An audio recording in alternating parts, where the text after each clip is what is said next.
primeros dinamarqueses deben de haber venido en el 1850. Juan Fuhl fue el primer danés que llegó a la zona de Tandil, cuando Tandil era un fuerte.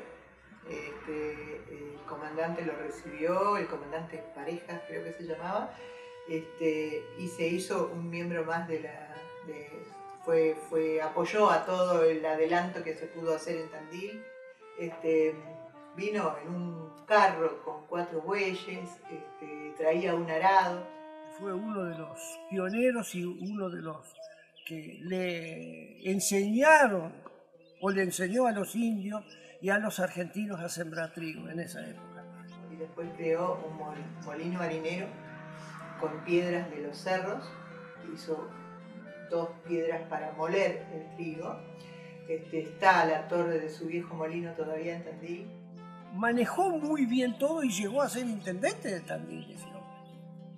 Que eso era Juan Fuhl, pero había otra persona que era Andreas Madsen, el que estuvo en el Chaltén, o sea, como es allá en el sur, en Calafate, ¿no es cierto? Ese era otro de los que llegó en toda esa época.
Las voces del pasado se mueven en el viento pampeano, en el corazón de la llanura de un país que alberga un crisol de razas, se encuentra erigida una fortaleza cultural de muros impermeables.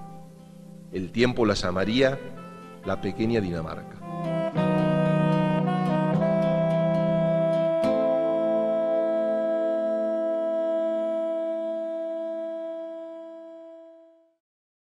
Mi padre llegó en el 1925, cumplió 20 años el día que el barco entró en Montevideo.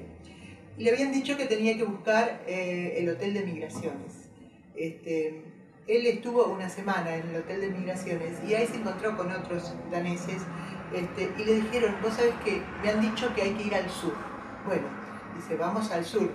Y le tomaron, en el hotel de migraciones le tomaron como un cuestionario donde a ver qué profesión sabía, y bueno, si eran agricultores, al sur, ¿no? Si eran tamberos, al norte, si eran de plantaciones, a Misiones, y así los derivaban a las zonas según su profesión. Mi abuelo era como la gran mayoría de los descendientes daneses acá, o sea, los viejos venían de Jutlandia y de las zonas más pobres, o sea, donde eran las tierras más pobres. Mi abuelo eran 12 hermanos y en un campo chico así no había lugar para todos. O sea, cuando eran chicos, la usanza en esa zona donde era ahí era que en invierno se tejía. Y después se tejían medias, chalecos, o sea, se hilaban la lana, todo, y hacían. Y después los más grandes trabajaban en el campo, hacían el trabajo ya en la primavera, y los más chicos salían a caminar, iban por los pueblos y iban vendiendo los productos. Entonces tenían un pequeño ingreso. Era muy, muy común eso. Don Blas Ambrosios era tío de mi abuelo José Ambrosios Christiansen, y estos dos se terminan casando con 2 hermanas, o sea que eran sobrinos, tíos y cuñados también, en la parte de los Christiansen. Pero tanto José Ambrosio Christiansen como don Andrés Poulsen vienen a trabajar con Blas Ambrosius en Irene. Era costumbre, yo creo que de todas las nacionalidades que vinieron al país, ayudarse mucho entre ellos. O sea, primero venían como peones y según si te destacabas como peón o como empleado, ese patrón te ayudaba a salir adelante. O sea, compraban sus primeros 8 caballos, eran contratistas, después arrendatarios y así terminaron comprando campo. Pero yo creo que la inmigración mundial ha sido muy grande, porque, no sé, la inmigración danesa a los Estados Unidos y a Canadá fue 10 veces más grande que lo que vinieron acá a la Argentina. Ahora, pero yo creo que debe haber sido por una crisis muy grande en Europa, que empezaron a salir de Europa buscando mejores horizontes. El comentario o la historia que yo tengo por ejemplo, de Andrés Poulsen, era que prácticamente vino de lo que llamamos nosotros caminante o de croto, porque en Dinamarca no se podía vivir. Esa es una de las versiones que tengo. Conoce a Lars Beckhøy, que era que había venido él con toda su familia a la Argentina en 1890 más o menos, y después de unos años acá, era una familia grande, o sea, los hermanos se quedaron y los padres, y él se volvió a estudiar a Dinamarca. Y ahí fueron compañeros de colegio, y en ese año o meses que estuvieron ahí le habló mucho de la Argentina. Así. Bueno, se entera de Argentina ahí, en ese entonces tiene 20 y pico de años, 24, 25 años. Y entonces, bueno, se contactó nuevamente con su compañero y en 1903 se viene para acá. Ya con el contacto con la familia con Lars, que había sido su compañero. Bueno, mi padre llegó a la Argentina después de haber hecho el servicio militar en la Marina, en Dinamarca, en el año 1922. Estuvo primero en la zona de Orense, que era donde estaba su cuñado y su hermana. Hizo de carnicero, hizo de tantero, empezó a trabajar con un arado y 12 caballos. Luego ya logró, ¿no es cierto?, después de varios años de trabajar así, un cacho de campo donde hizo su primera experiencia como agricultor. En el año 1955 logra recién comprar la primera fracción de campo, que es la que nosotros todavía tenemos como la parte de donde él se inicia, ¿no es cierto? Pero bueno, Argentina debe haber sido porque era un país nuevo, un país desconocido, creo, porque un poco los dinamarqueses todavía les debe haber quedado un poquito la sangre, como se dice, vikinga. Realmente le impresionó, le gustó, porque él siempre, la Argentina que era grande, había posibilidades enormes, ¿no es cierto?, para cualquiera que tenía ganas de trabajar en esos años y todavía, ¿no es cierto?, en la Argentina hay múltiples posibilidades, ¿no es cierto?, que quizás ya en Europa no había. Bueno, ellos llegan en el 1900 acá y en el 1916 compran estas tierras y construyen directamente, digamos, estos palacios, porque varias de estas estancias danesas es una cosa de loco, la edificación, los parques que se hicieron. No todo el mundo le fue tan bien tampoco, porque en el momento que yo estuve en Dinamarca visité a algunos de ellos y no tenían de los mejores recuerdos de lo que había pasado en Argentina. No fue para todo el mundo bombones de dulce leche y chocolate, no fue tan así. Blåvandshuk sale de donde nació el abuelo en Dinamarca, que es su pueblo, en donde hay un faro en la punta de una península, dentro de la península de Jutlandia. Bueno, cuando compra este campo, junto con otros 4 dinamarqueses, compran el campo que se llamaba La 21, y estas 700 hectáreas las llama Blåvandshuk, que se dice que quiere decir punto agua azul por la posición que tiene su faro Dinamarca. Y seguimos manteniendo el nombre por respeto al abuelo y bueno, entre algunos productores decimos que los nombres de los campos no se cambian. También está la posición de otros que se dice que los nombres tienen que ser latinos o indios o con un origen de la región, pero bueno, en este caso el abuelo le puso Plovansuk y así quedó. Y mientras que yo esté, yo creo que ya los chicos también lo van a seguir respetando ese nombre y todo el mundo lo conoce, la estancia, por el nombre raro, diría. Los abuelos, los papás de mi abuela, llegan a la Argentina, se instalan. Una vez que se instalan en el casco de lo que fue la estancia de ellos, de la Margarita, construyen un rancho también tipo chorizo, bien argentino, que tenía las condiciones muy criollas, pero a su vez también tenía la galería más dinamarquesa, porque siempre las llenaban de flores, cuenta mi papá, ¿no? Tenían un rancho con tonadas dinamarquesas. Y bueno, ellos vivieron en el rancho ese hasta que en el esplendor de la época del 20, por ahí, construyen lo que fue la Casa Grande. La Casa Grande la hicieron hacer por un arquitecto, Steffensen, que fue el mismo que hizo el Colegio Argentino Danés. Trajo el diseño de Dinamarca y a su vez importaron las tejas y una serie de distintos materiales que acá no tenían para construir esa casa, que fue un caserón. Por la cantidad de metros cuadrados, por los detalles de pisos, de muchísimas cosas que tenía, que el día de hoy vas y está intacta la casa, construida de primera calidad.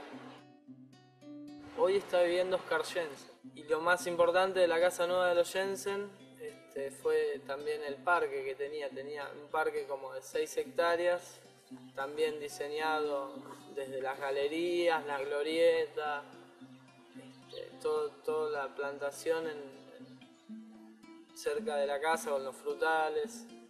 En todas las estancias dinamarquesas es fundamental que haya un sector de frutales, otro.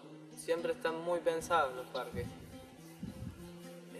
Y a su vez, como tienen también mi tía en Dinamarca, tienen el invernadero, siempre buscan mucho el sol y la parte natural de las plantas, y les gusta mucho eso.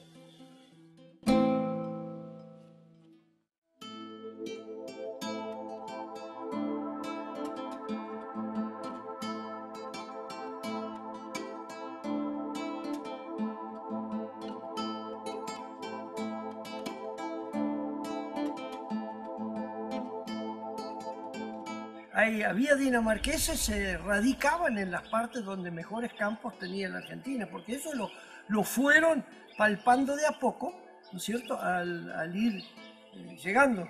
Había muchos dinamarqueses que habían venido para este lado y habían escuchado hablar de las pampas argentinas y del gran espacio, de la buena tierra. Los campos pertenecían a grandes productores, ¿no es cierto?, grandes estancieros, que daban, ¿no es cierto?, a porcentaje o a media, había varios tipos de arreglo, una fracción de campo a toda aquella gente que quería trabajar. Así se instalaron daneses, italianos, españoles y de todas las razas, ¿no es cierto? Y bueno, el primer lugar donde llega a trabajar es con un hermano de Larsen, cerquita de Necochea, a 5 kilómetros, que se llamaba Andrés Clausen Andersen, que fue uno de los pioneros daneses de Necochea, vamos a decir, la actividad, todo de hacer la iglesia y todo eso, él fue uno.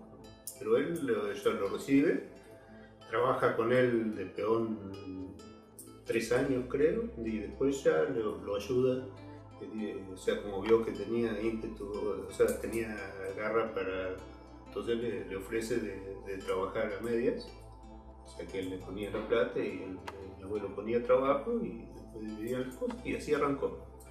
Y hizo eso en 4 años, ya fue ahorrando un pequeño capital, pero o sea, me quedaba una pata pendiente, o sea, no sé si tenía algo enganchado, pero quería ir a Dinamarca a conseguirse una señora. Entonces en 1909 no arrienda nada y se va a Dinamarca y vuelve, ya bueno, se pone de novio con mi abuela, que era una chica que conocía de antes, pero que no habían noviado, nada, y se vienen y ya tenía un compromiso de arrendar un campo en el 1910, que es el campo que yo tengo todavía. Así como lo habían ayudado a él en sus comienzos, él después venían inmigrantes que querían trabajar, él cuando veía que tenían condiciones los ayudaba a conseguir un pedazo de campo.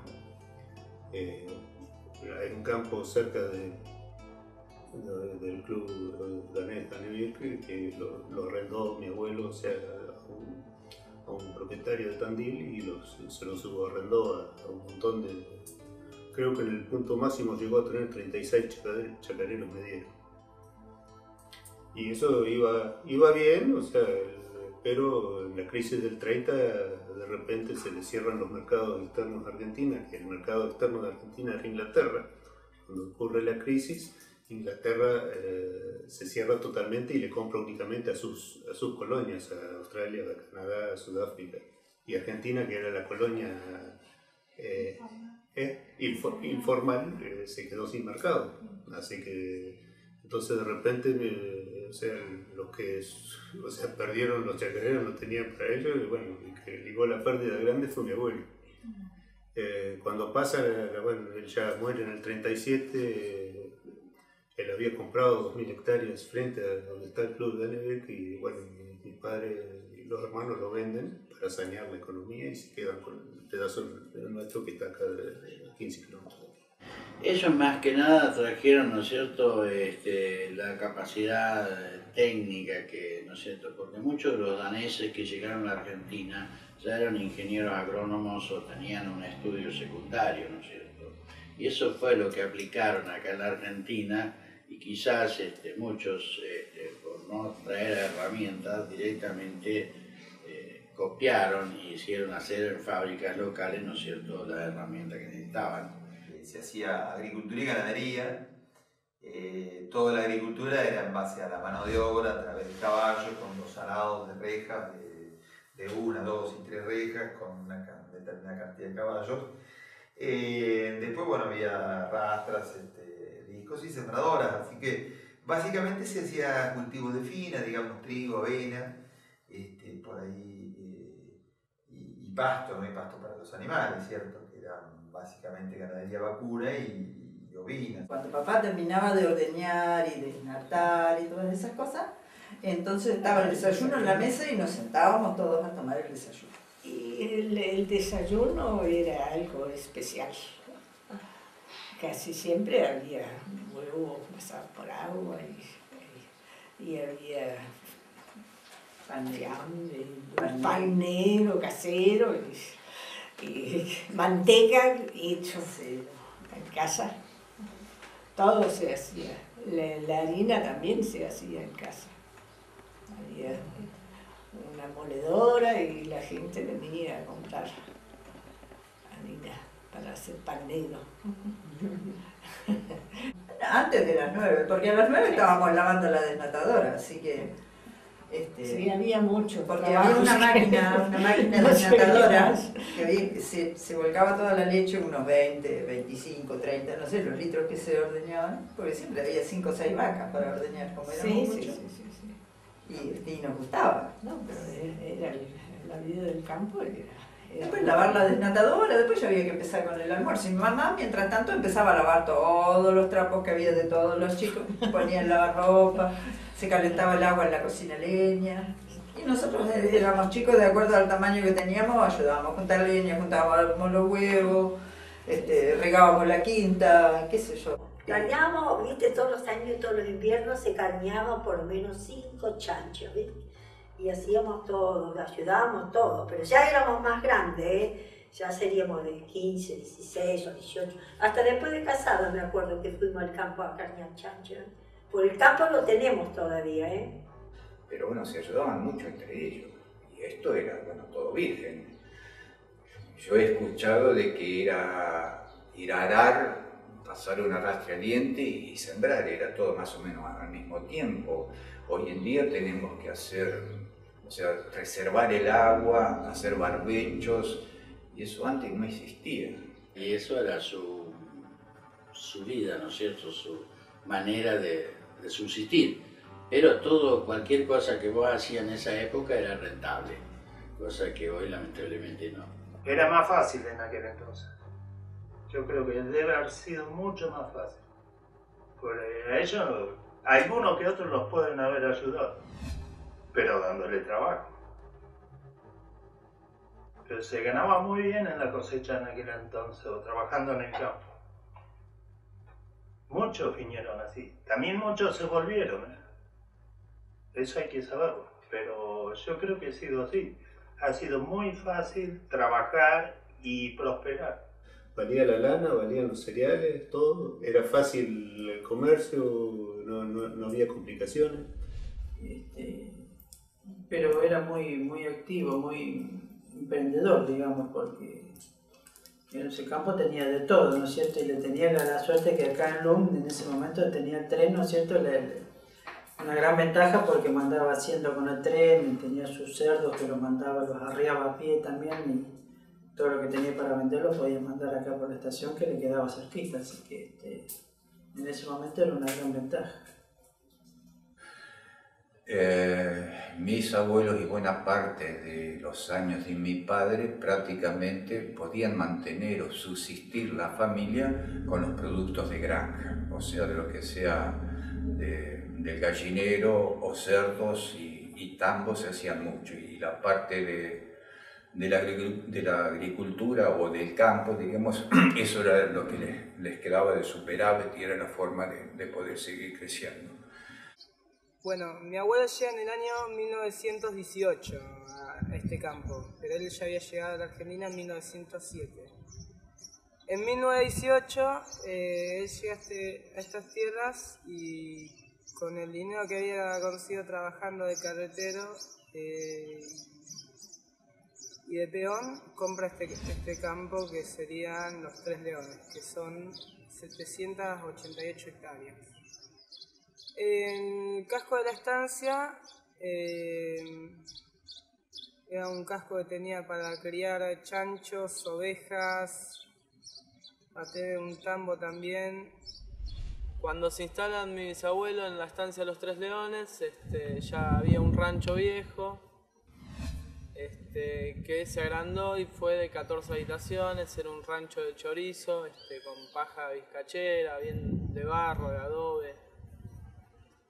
Después fue progresando y se revocaron con cal, se fueron poniendo ladrillo alpargatas, que eran esos ladrillos que los hacían ahí en el mismo campo. Llegaron a tener el campo propio y a su vez campo en lobería, también arrendado, que trabajaban muchísimo. El casco viejo ya no pertenece a la familia, pero bueno, las tierras acá están, siguen siendo algunas de los descendientes y es parte del patrimonio familiar, ¿no? Es muy difícil volver ahí. Sí, en realidad nosotros cuando yo nací hasta que tenía los 17 años vivimos en un campo alquilado, que mi papá hizo todo lo posible para ver si podía comprar ese campo y no tener que irse, porque ellos estaban desde el año 1938, o sea, hacía 30 años que estaban en ese campo y bueno, ya habían hecho, se habían, ¿cómo decirlo? Se habían acreciado ese lugar y bueno, para ellos fue muy difícil tener que irse, pero tuvieron que hacerlo y bueno, justo dio la casualidad que le daron este pedazo de campo y bueno, en la mudanza, bueno, llevamos todas las cosas a la casa de mi tío Adolfo, que ya estaba viviendo acá, y se compró una casilla y se empezó todo de nuevo, porque no había absolutamente nada, acá era todo campo, pero campo sin nada, así que tuvimos que lotearlo, tuvimos que plantar árboles y construir un galpón, y bueno, la casa vino después, de a poquito, después con el tiempo. Nosotros vinimos acá en el año 1968 y la casa se echó en la década del 70, la gran mayoría, 74, 75 hasta el 82 más o menos que se terminó, ¿no es cierto? Bueno, y sí, ahí ya prácticamente todo lo que tenemos se terminó en esa época, ¿no es cierto? Hoy en día ha llegado la siembra directa con los cambios que eso ha ocasionado, para bien o para mal, porque en algunos aspectos creo que es beneficioso y otros por ahí no tanto. Nosotros hacemos algo de siembra directa y algo de convencional. Le llamamos convencional el laboreo del suelo, aunque no usamos más el arado de rejas, usamos el cincel y los discos. Pero bueno, esa es más o menos la actividad que hacemos así a diario, pero como digo, depende del momento, ¿no?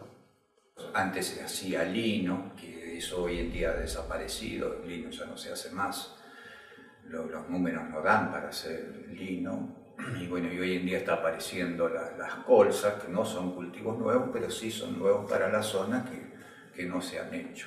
También el girasol, también se está experimentando con la soja, que no es la zona apropiada para hacer soja, porque acá los veranos son muy secos, nos falta mucho el agua y no terminamos los ciclos. También es cierto que antes cosechaban capaz 1.000, 1.200 kilos de trigo, que no era tan fácil juntar ese trigo. La otra, que tampoco sembraban tantas hectáreas, porque como dije al principio, el motor de la fuerza eran los caballos. La mayoría de las hectáreas estaba dedicada a los caballos. Hoy sí, podemos cosechar 4 o 5 mil kilos de trigo. Entonces da la impresión, viste, que era mucho más fácil antes, pero lo que pasa es que antes cosechaban pocos kilos de trigo y en poca superficie, porque la superficie estaba ocupada con los yeguarizos. Ya entrando el uno por uno en los años 90, ya para el campo ya era más. No era rentable, digamos, que hace sembrar trigo. Entramos, sí. Cuando salimos la convertibilidad del 1 a 1 ya fue se mejoró. Y bueno, en la hora actualidad no quiero tocar el campo ya con todo conflicto que actualmente, ¿no? Uno hace las labores propias previas a lo que es la siembra de los cultivos, la protección de los mismos con la aplicación de los herbicidas, los fertilizantes y demás, hasta llegar a la cosecha, cosecharlo, procesarlo, digamos, en cuanto a la carga, introducirlo en los silos, cargarlo, todos los camiones, venderlo. Y en la ganadería lo mismo, ¿no es cierto? Todo el ciclo que nosotros hacemos cría y invernada de vacunos y una pequeña majada de ovejas como para consumo y para aprovechar algunos lugares que por ahí las ovejas lo aprovechan mejor que las vacas. Hoy yo en el campo, ahora hace ya 3 años que alquilé el campo, pero igual tengo mis animales, así que hay que cuidar de eso y lamentablemente cuando yo hace 3 años era más rentable alquilar el campo que trabajarlo. Esa era una por las causas y otra porque ya el físico no da lo que daba antes y un campo chico como si no lo trabaja uno no es rentable. Si uno tiene que pagar un personal y eso no es rentable el campo, así que había que tener personal así temporario, pero igual, ¿no? Entonces me es más rentable alquilar. Estamos volviendo otra vez que son los grandes consorcios, digamos, que se están apoderando, ¿no es cierto?, de todo, ¿no? Que el hombre mediano no puede seguir. El campo chico ya no va más. Nosotros compramos una unidad económica para la familia, esta zona eran 200 hectáreas. Hoy en día ya no se puede vivir en 200 hectáreas.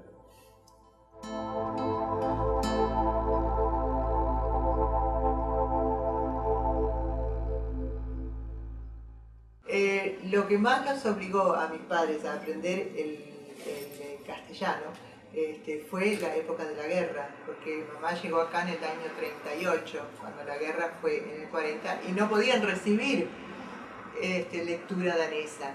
Entonces empezaron a leer, porque no había televisión, no había radio, leían muchísimo, siempre se leía a la noche. Así que empezaron a leer libros en castellano y así aprendieron el idioma. Mamá aprendió a hablar perfectamente y a escribir sin faltas. Mis abuelos, la verdad, tengo que ser sincero, no me acuerdo de haberlos escuchado jamás hablar castellano. Eran durísimos.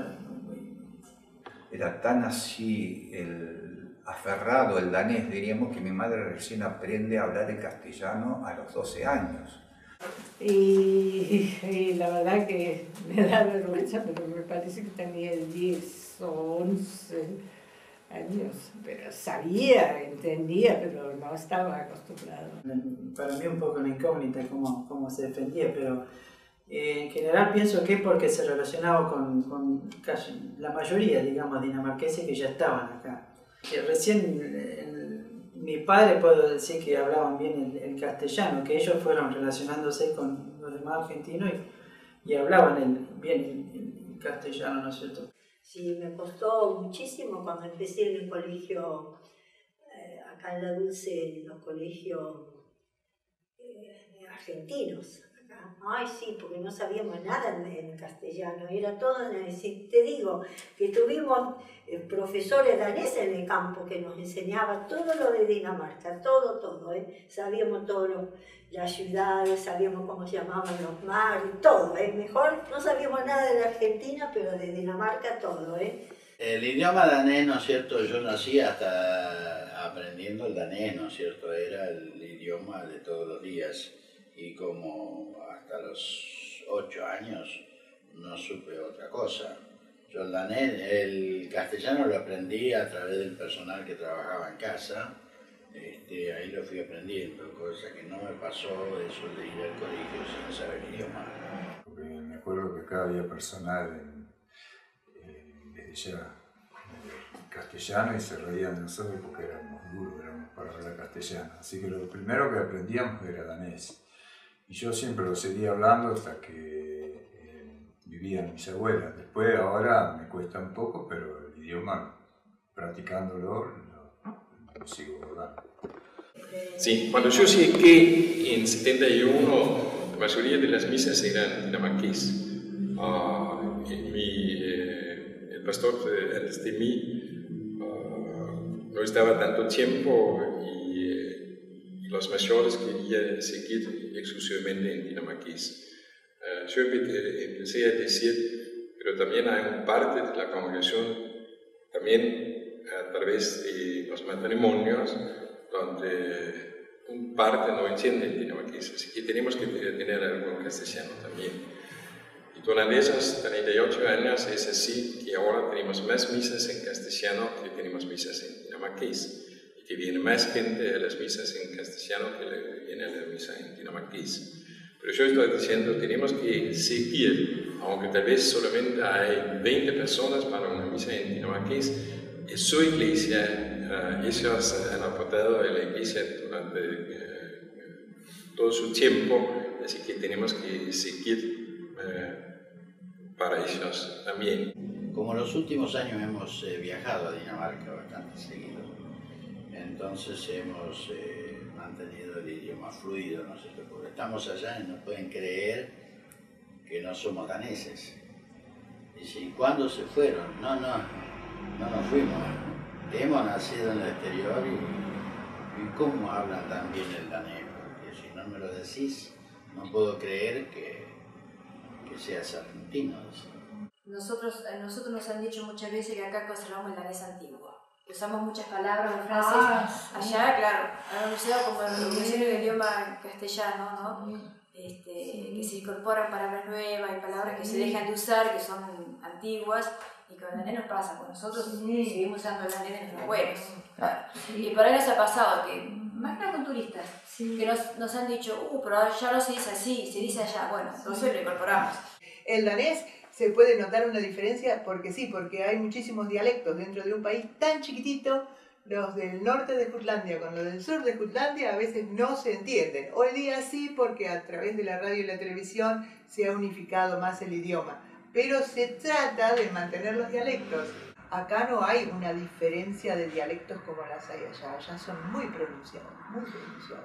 Mi papá sí hablaba bien el danés, pero el castellano, pero mi mamá más o menos, ¿eh?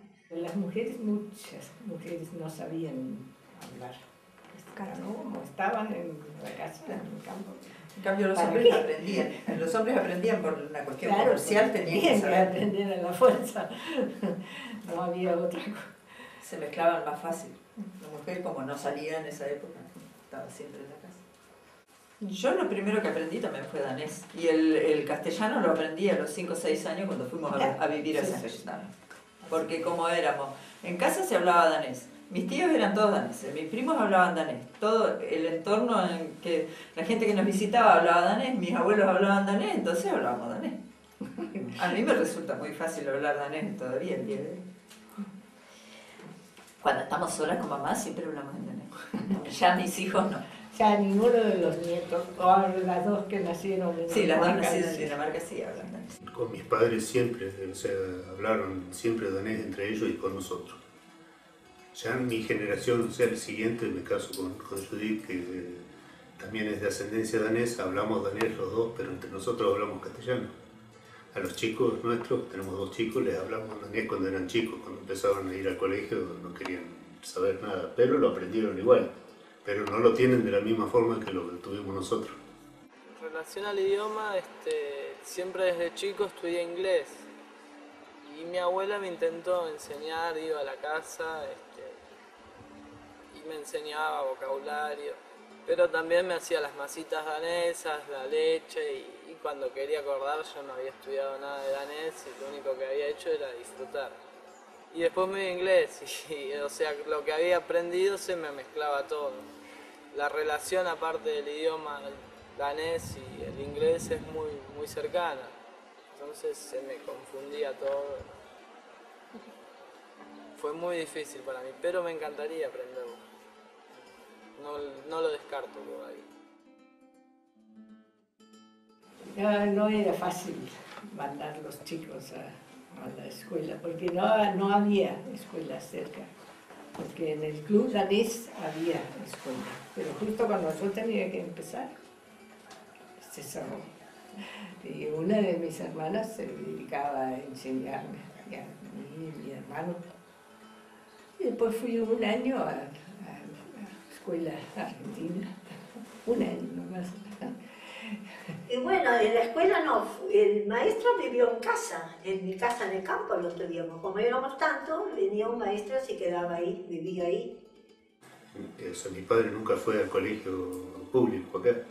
O sea, no era usanza todavía, entonces trajo un maestro de Dinamarca, contrató uno y el hombre ese le dio clase a mi padre, a los hermanos, a los chicos de los vecinos daneses de las otras chacras. O sea, tenía la escuela todos los días, los chicos de los vecinos venían a caballo, los que estaban un poco más lejos se quedaban a dormir en el campo, viviendo durante la semana allá.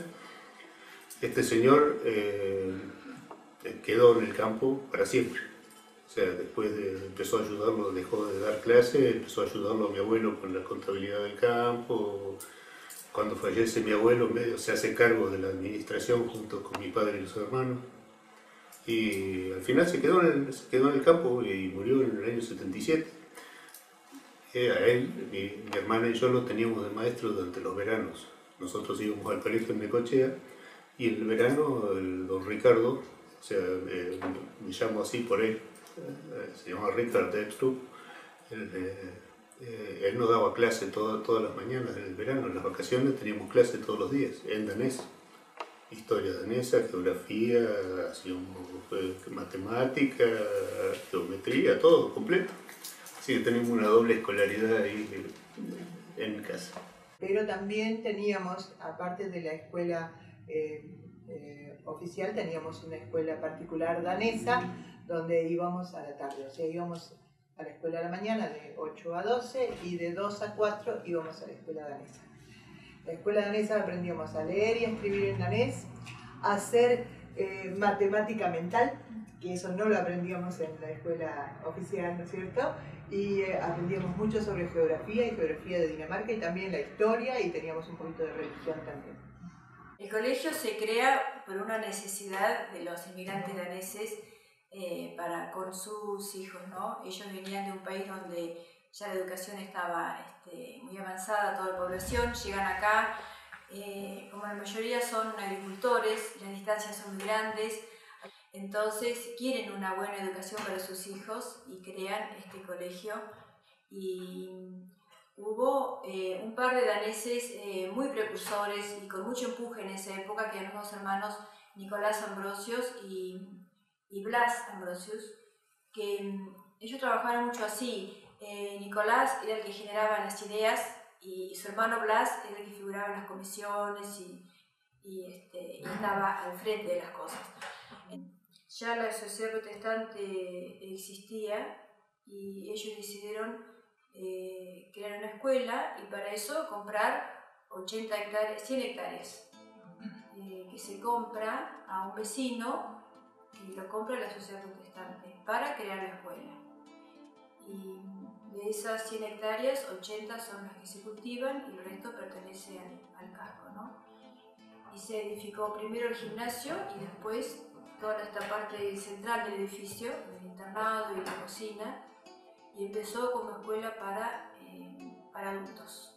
Y recién a los 2 o 3 años se dieron cuenta de que lo que realmente necesitaban era educación primaria para sus hijos. Entonces crearon la escuela primaria, edificaron todas las aulas y funcionó simultáneo con la educación para adultos. Y después se dieron cuenta de que era difícil manejarlo junto y quedaron solamente con la primaria. La escolaridad era en la mañana, a la tarde o teníamos labor o gimnasio o deporte y éramos 130, 128, 126 chicos. Atletismo se hacía muchísimo. Muchísimo. Las características principales del colegio es que está emplazado en el medio del campo, es un colegio rural, con todos los avances modernos, pero justamente que estamos en contacto pleno con la naturaleza y muy alejados justamente de los vicios citadinos, ¿no? Eso es una de las características más importantes que tiene el colegio. Un proyecto que salió desde la escuela, en algún momento, hace unos cuantos años, se propuso visitar Dinamarca, hacer un intercambio de alumnos, de chicos, y bueno, así se comenzó a estrechar lazos con Dinamarca y recepcionan alumnos que van de acá. Y bueno, decidimos probar de hacerlo con el primer grupo de egresados de noveno año. Y logramos conseguir una escuela con características muy similares a esta, y los chicos participaban de las clases. Y esos lazos siempre continúan, ¿no? Siempre se continúa a través de una comunicación, de un mail, siempre está, no se pierde. No es tanto lo danés que se enseñó hoy día en el colegio. El colegio es tradicional. Lo que es bastante tradicional para los alumnos es que una noche por semana tienen baile común. El sábado a la tarde venían a buscarnos y volver el domingo a la tarde. Pero eso era lo lindo, que nos esperaban con el baile. ¿Sí? Conviví tanto aquí en el colegio, no, yo creo que es por eso que uno le tiene un sentimiento tan grande, porque hay que pensar que el 90% del año yo lo viví acá. Aprendés a ser independiente. No saliste a estudiar, pero tenés otra escuela por atrás igual. Sí.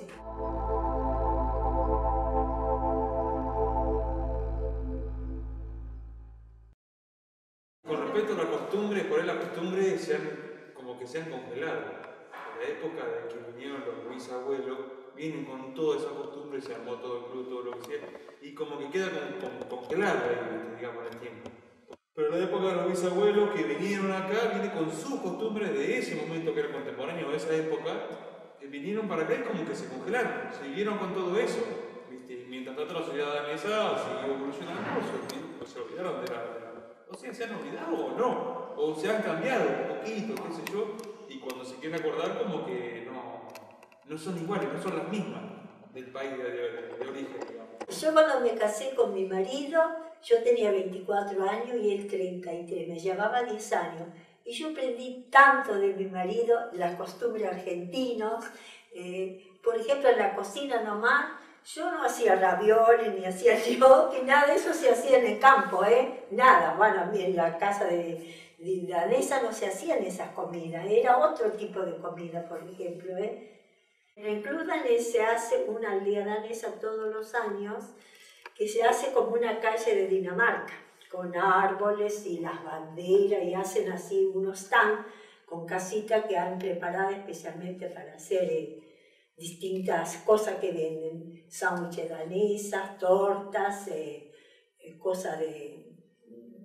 Hay un stand de Dinamarca también, y después, bueno, hay 2 o 3 que son así de cosas de acá, de la Argentina. Es muy bonita esa fiesta, se toma chop y el aguavit, ¿viste? Esa bebida muy fuerte que hay.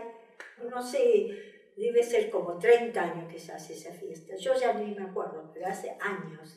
La fiesta de los 8 días, es muy buena pregunta has hecho. ¿Ves que se reúnen todos los exalumnos viejos del colegio? Se reúnen acá en una semana y se dan conferencias en castellano. Traemos o se traen, ¿cómo se llama?, conferencistas de Dinamarca. Y se hacen conferencias en dinamarqués, se hacen en castellano y todo así por el estilo. Hemos tenido primer ministros, hemos tenido de Dinamarca también, que han venido acá y que han hecho conferencias también. Por eso que digo que el colegio danés es una cosa que debería perdurar toda la vida. Bueno, yo te cuento, cuando yo era chica y cuando mamá llegó a la Argentina, acá no existía un árbol de Navidad y ella estaba acostumbrada desde chica a festejar Navidad con un árbol decorado. Acá no existía el árbol de Navidad en los años 40. Todavía era una costumbre germana que no se había introducido en el país. Ni el Papá Noel. Es una cosa relativamente nueva. Mamá no conseguía velas para poner en el árbol. No sé, alguien encontró que tenían velas de cumpleaños en unas cajitas y bueno, las puso en el árbol. Pero esas cosas nos hacían distintos en esa época. Ahora no, porque todo el mundo sabe lo que es un árbol de Navidad y lo que es el Papá Noel. En relación a las tradiciones navideñas, por ejemplo, tenemos costumbres distintas porque no armamos el árbol el 8 de diciembre, sino que lo armamos el 23, el 22, 23 o 24. Pero lo armamos a la fecha de Navidad porque nos gusta más usar un árbol natural. Bueno, la quema de la bruja se hace un plato típico criollo, si se puede decir, con postres daneses y después los chicos salen afuera y juegan a la búsqueda del tesoro con todos los entretenimientos, mientras que la gente grande se pone a jugar al truco y a la canasta, se hace un torneo. Como hace mucho frío, lo hacemos en este salón o en el hogar. Se toma klöck, es para entrar en calor con buñuelos y después se realiza la quema de la bruja. Y bueno, es especialmente hecha esa fiesta para los chicos, ¿no? Porque se juega con la fantasía de ellos, ¿no? Y es un evento tradicional de toda la vida, ¿no es cierto? Que bueno, es un poco la quema de la bruja simbolizando a todos los malos espíritus y bueno, entonces se quema a la bruja como para ahuyentar a todo eso, ¿no? Pero me parece muy lindo porque sobre todo cuando uno ha sido chico y los chicos de uno lo viven con una intensidad, ¿no es cierto? Porque es una cosa que llama la atención y aparte es tan tradicional que es realmente muy lindo, ¿no? Sí, la romería es una fiesta, como te comentaba hoy, que empezó en el año 1897 en la estación Pieres, donde en el campo de la familia Rasmussen, porque era una manera de que los daneses se juntaran una vez por año y bueno, y en esa época se juntaban una semana y acá llegaron en el año 61. Bueno, entonces siguieron haciéndose la romería acá en este campo, ¿no? Pero se hacen en un lugar donde no vive nadie durante todo el año. Se usa solamente para hacer las romerías. Un monte, un galpón y 2 galpones grandes, uno para salón de baile y otro para el comedor. En el comedor está el escenario, así que ahí se hace el sábado de la noche la obra de teatro, que el último año, en el sábado de la noche, en la cena del sábado de la noche, y para la obra de teatro hubo más de 400 personas. De a poco, esa costumbre de hablar todo en danés, porque la obra se hacía toda en danés, para que la pobre gente que no entendía nada, entonces se fue cambiando eso y... Claro, se hizo más abierto. La primera romería que yo vine fue en el 65 y era casi todo. Bueno, en el año 65 todavía era el 80% de la obra en danés y el otro 20% en castellano. Y hoy es el 100% en castellano, ¿no? Hace ya mucho tiempo. Y al principio, cuando yo todavía era chica, no sé, que tendría 10 años, una cosa así, yo me acuerdo que solamente era para daneses, no dejaban entrar a los argentinos, tenían que tener una invitación especial. He vivido años que eran así, mis primeros años eran así, o sea, de los clubes daneses no era muy bien visto que apareciéramos con un amigo latinoamericano, diríamos, ¿no? Éramos un poco nosotros, ese lugar era para nosotros y no para los demás. Pero bueno, por suerte se fue abriendo y eso está superado, pero... Ya de la época mía ya fue mucho más mezclado, ¿no es cierto? Tal es así que hoy en día,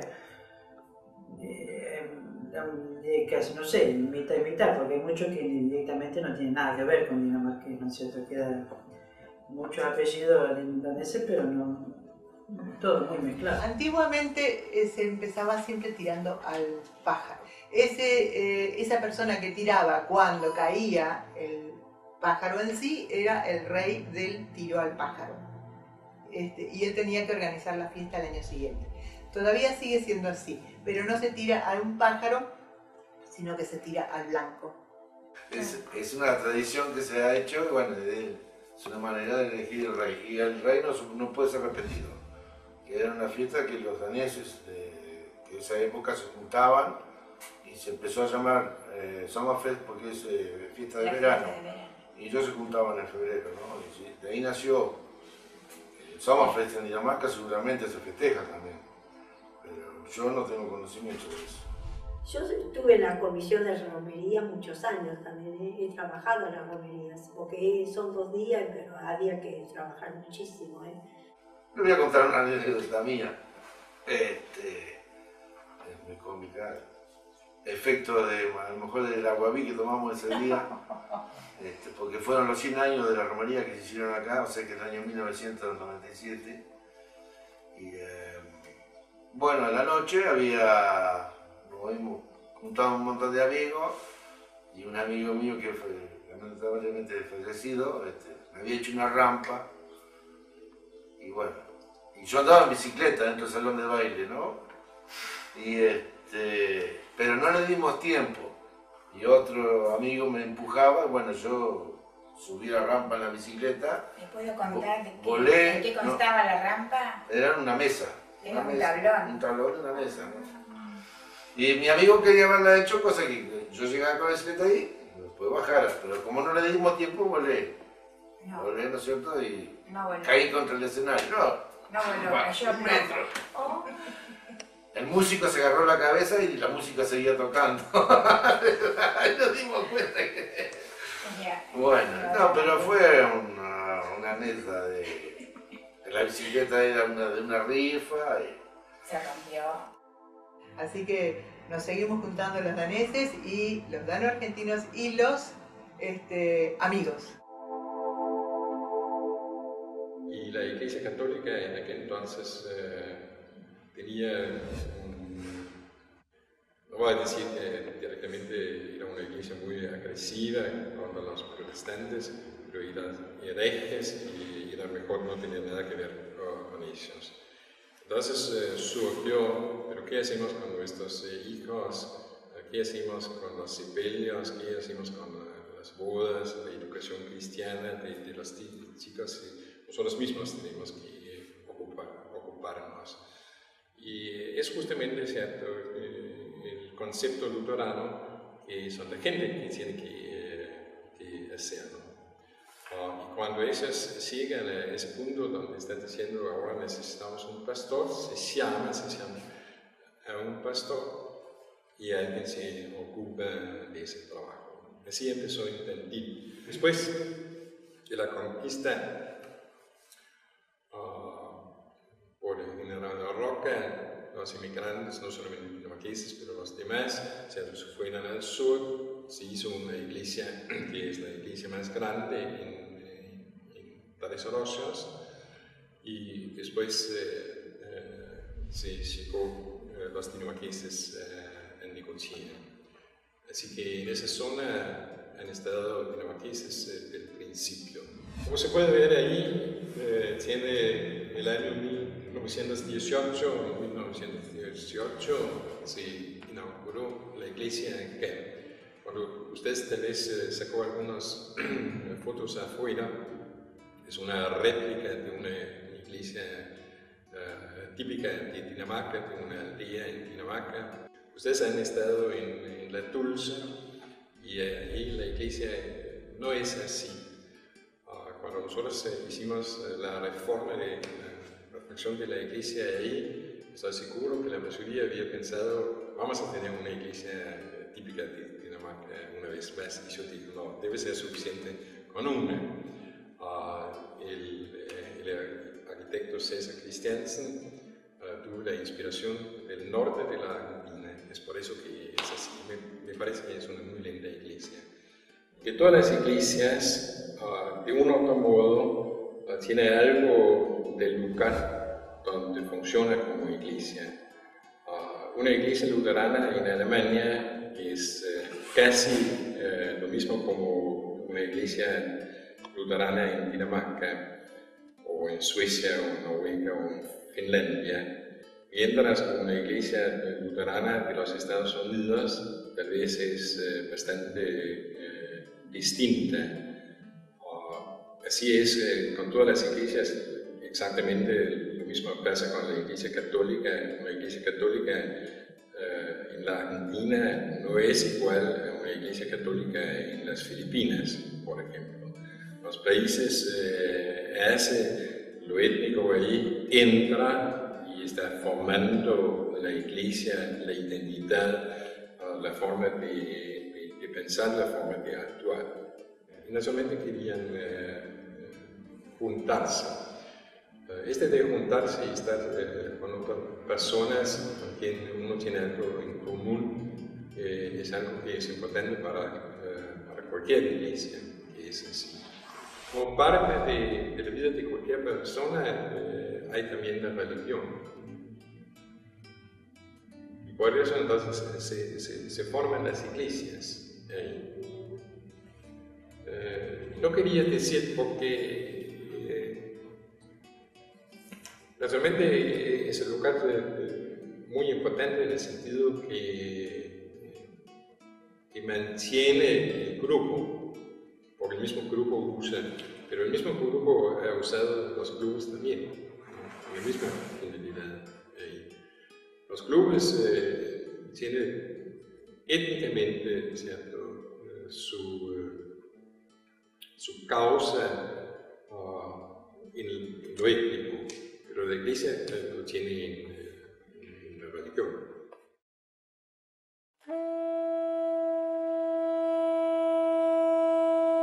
Primero acá en la zona de Lund ya había una asociación o club, se puede decir, que se llamaba Tanepo, o sea, el nombre de la avenida dinamarquesa.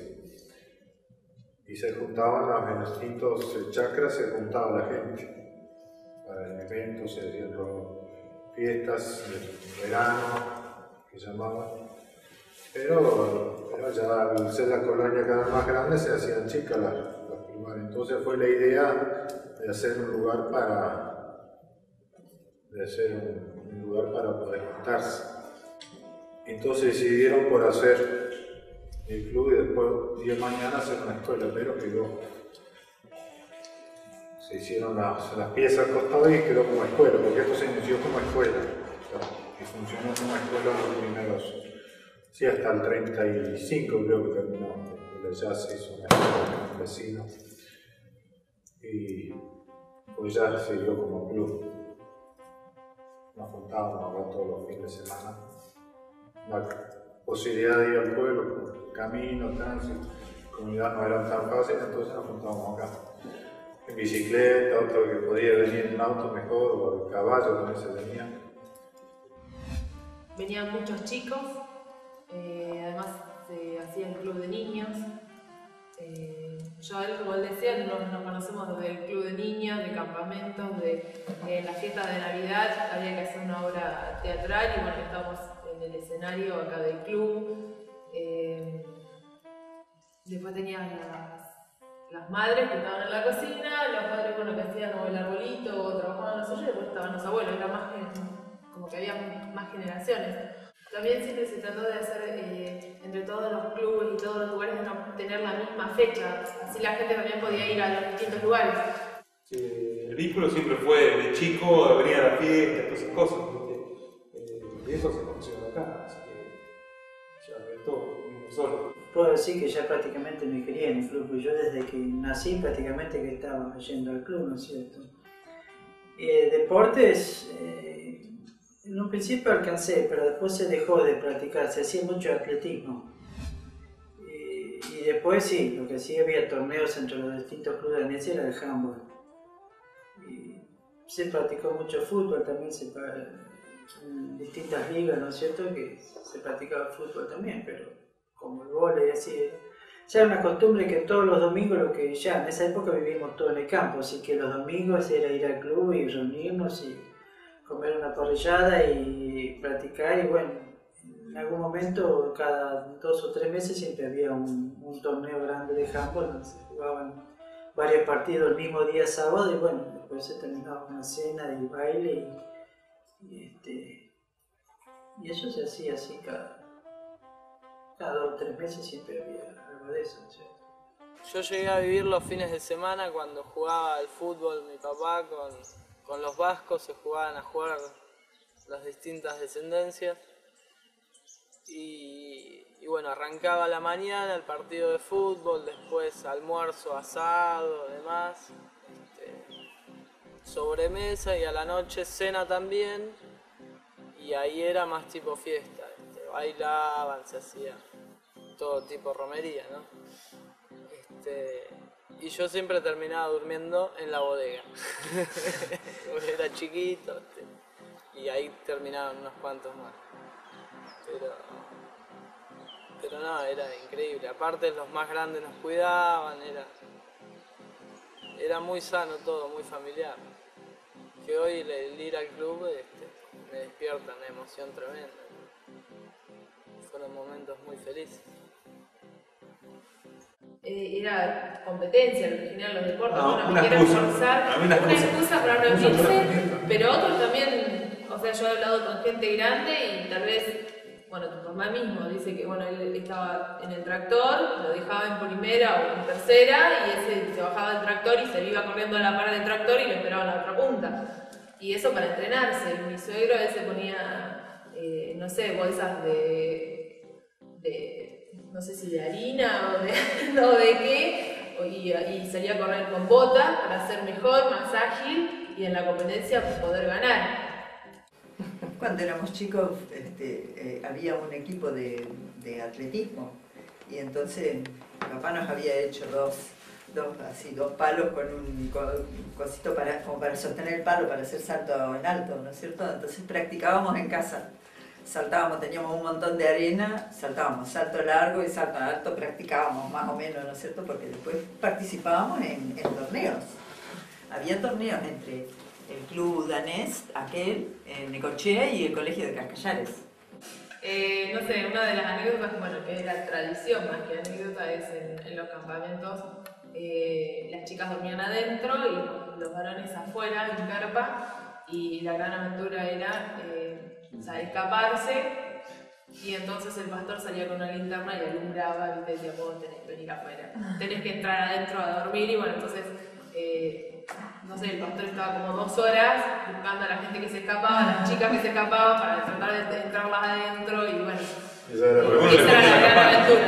Algunos le escondía la campana, que la campana está colgada ahí afuera. Entonces cada cosa que hacían los chicos, el pastor tocaba la campana y bueno, todos tenían que entrar. Entonces nunca faltaba alguno que sacaba la campana y la escondía, la tiraba bajo las plantas, ya listo. Tenemos otra anécdota que le hiciste vos, papá. ¿Qué es eso? No sé si era una despedida, era una reunión acá y que encontraste un peludo. Con un peludo con los sobrinos.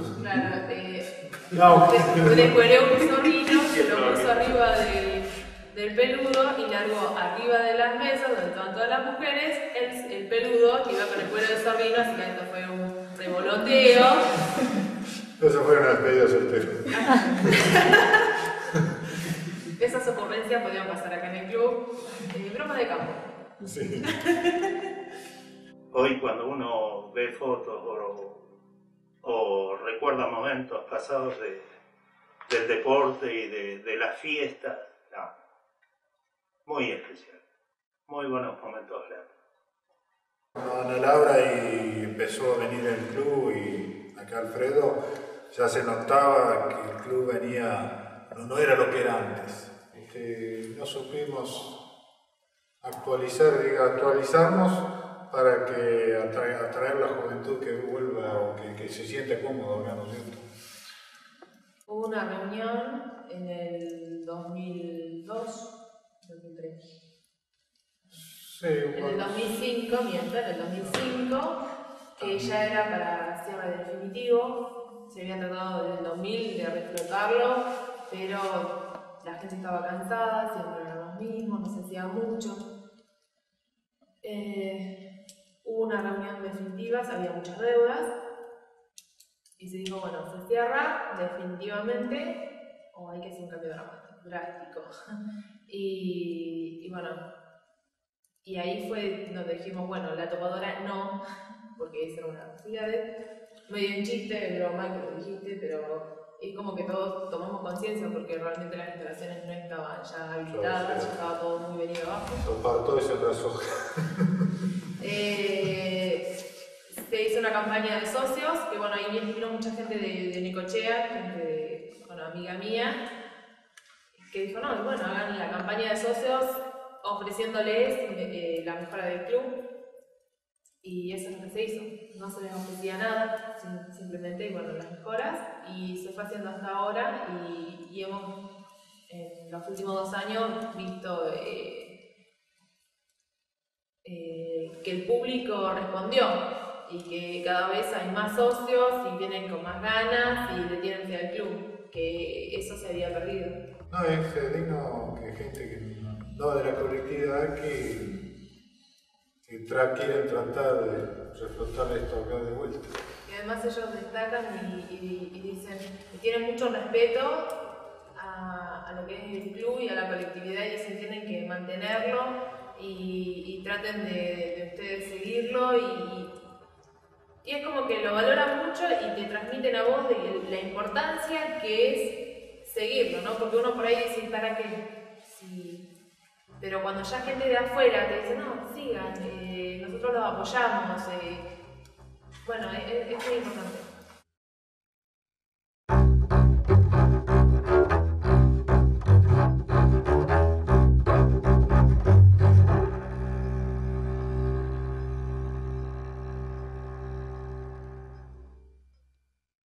En principio, digamos, lo que movilizó, creo yo, fue un tema cultural, porque el club, o se hacía un rescate del club, o el club pasaba a ser un paraje, un lugar totalmente, digamos, deshabitado y en ruinas. La idea es hacer una revalorización de toda la cultura danesa, desde lo gastronómico, desde lo intelectual, desde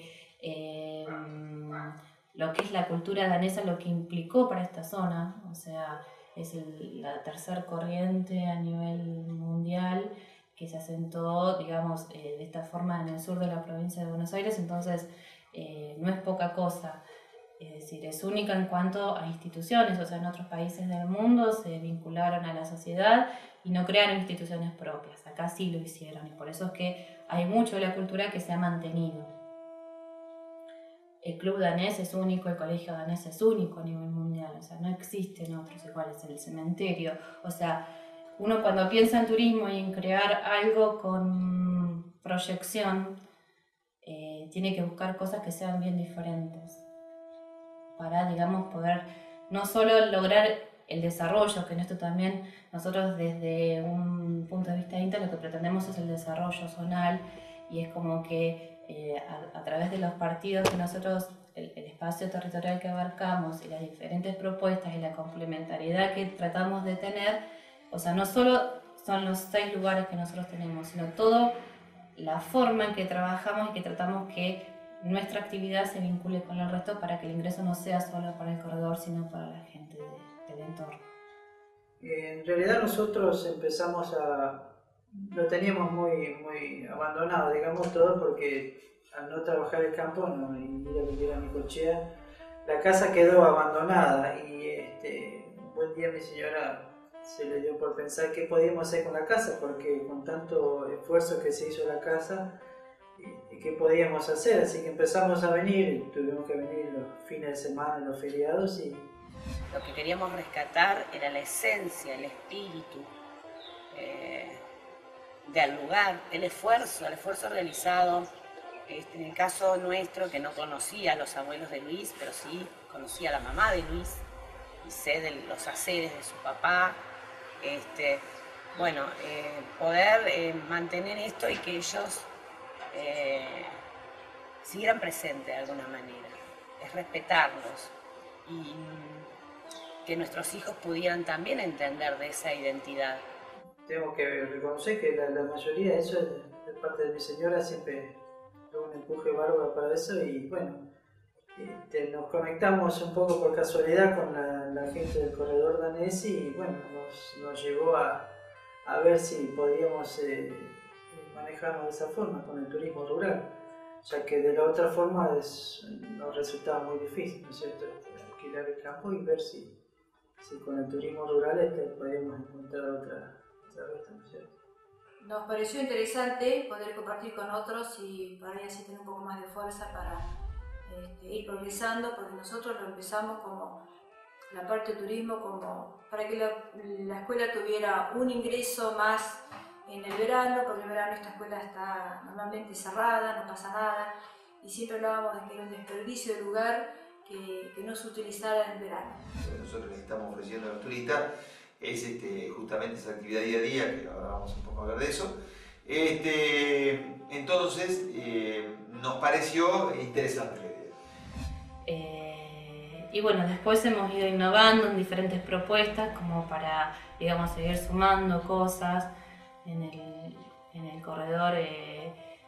Y creamos, digamos, guías de avistaje de aves para un segmento bien puntual de Dinamarca, con la transcripción en danés, aparte del inglés y en castellano.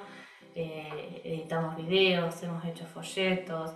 La parte publicitaria ha sido impresionante, o sea, lleva tiempo. Estamos hablando que llevamos 3 años, pero nada se hace de un día para el otro, al menos las cosas serias no. Entonces, bueno, con esa mentalidad es como que venimos trabajando bien y esperamos seguir haciéndolo.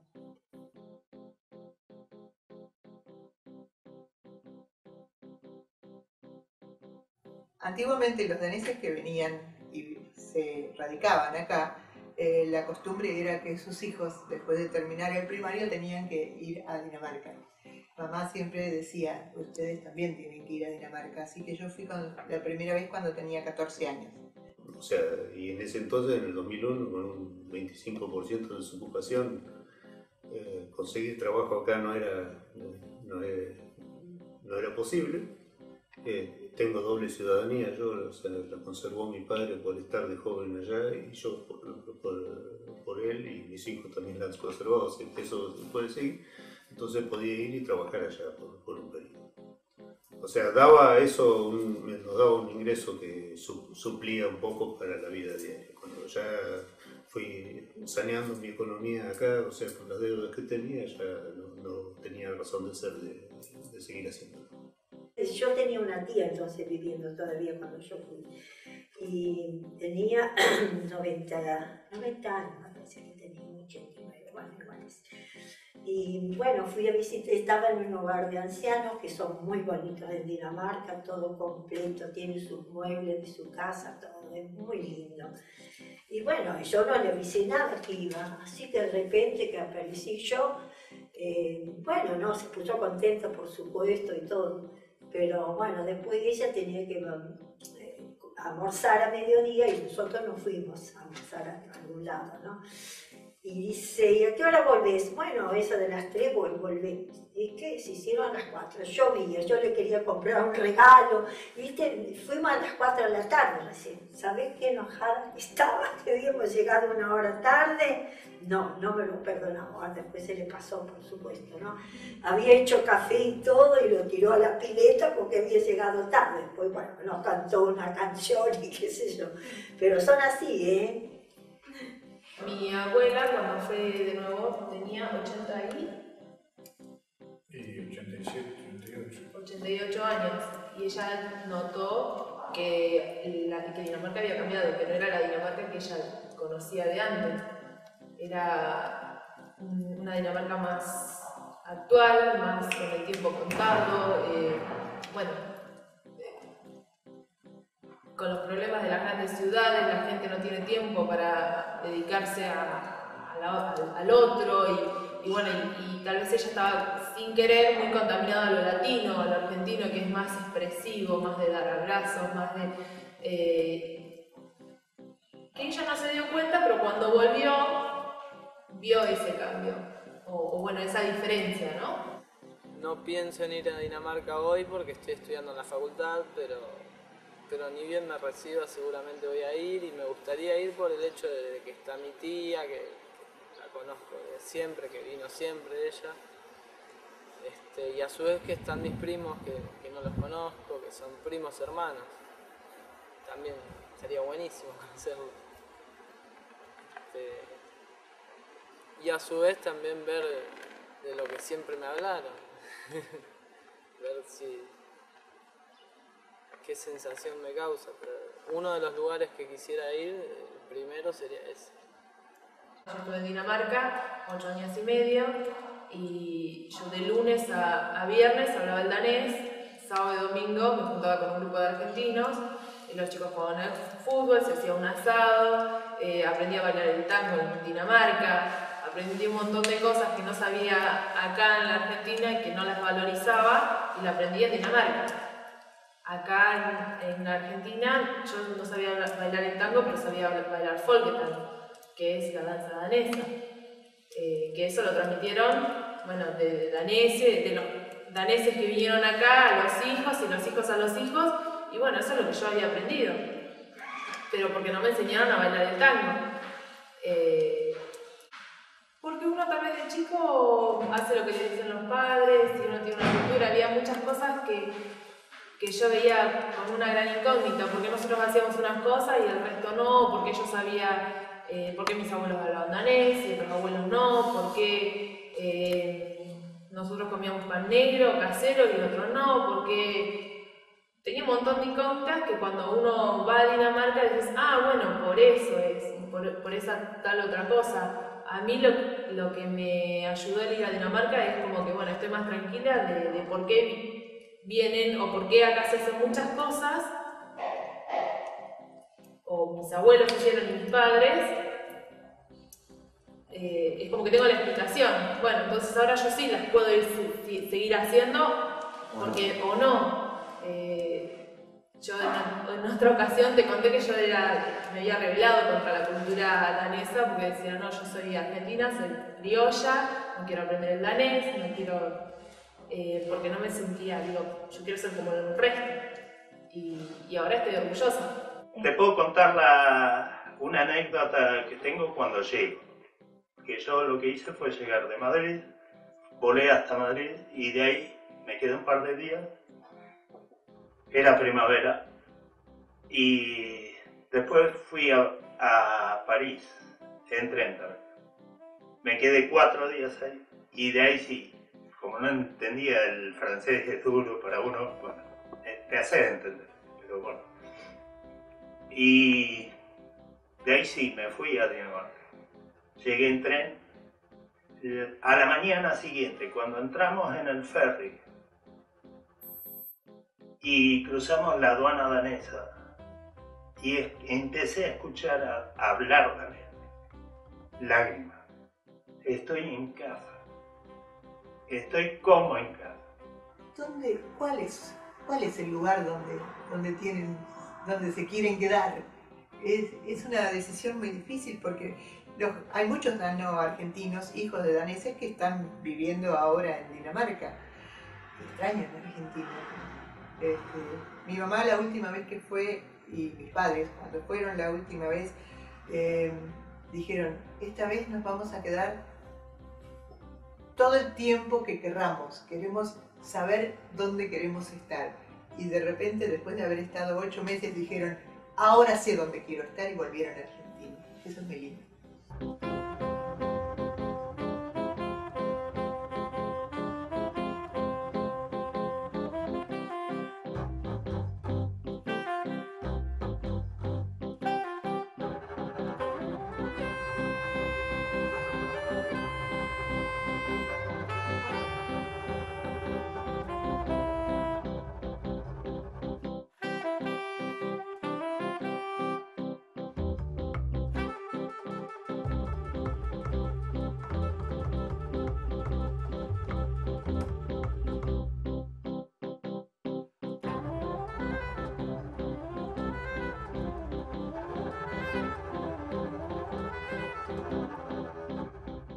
Con el correr de los años, la pequeña Dinamarca ha cambiado su aspecto.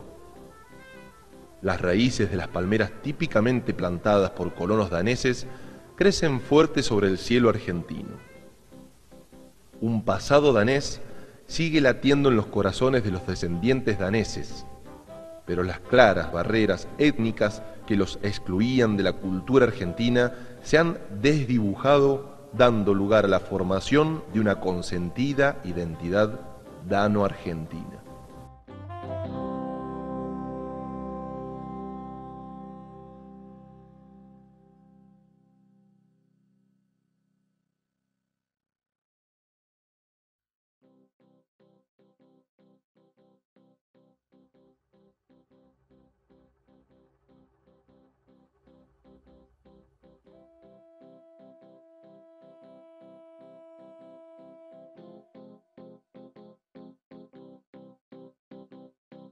Yo deseo que no se pierda, por supuesto, y por eso es que estamos haciendo lo posible para mantener tanto el club danés como el club danés de Tranebeke, como la iglesia danesa, como los 8 días de Cascallares, como las reuniones de congregaciones, como el Sommerfest.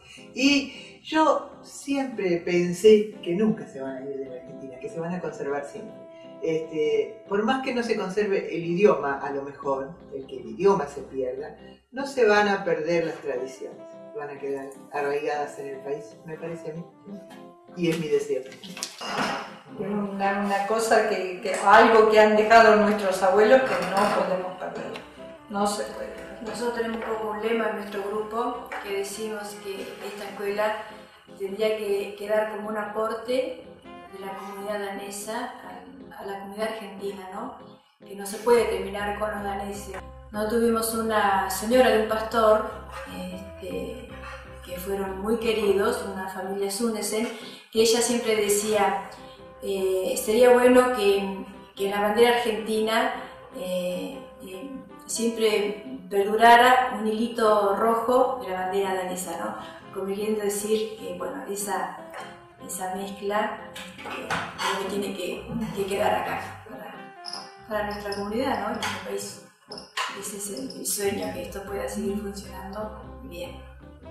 Quiero mi Argentina. Cuando salgo de viaje, yo ya he ido 6 veces a España, ¿no? Como tengo a la hija allá y mis nietos, estoy chocha de volver igual, ¿eh? Estoy tan contenta de volver a mi país. Yo no lo cambio por Dinamarca, ¿eh? Sí, es una buena pregunta. Yo creo que no es argentino. Yo digo que soy una persona que tiene raíces en 2 lados. O sea que estoy con las raíces en 2 lados. Es un poco.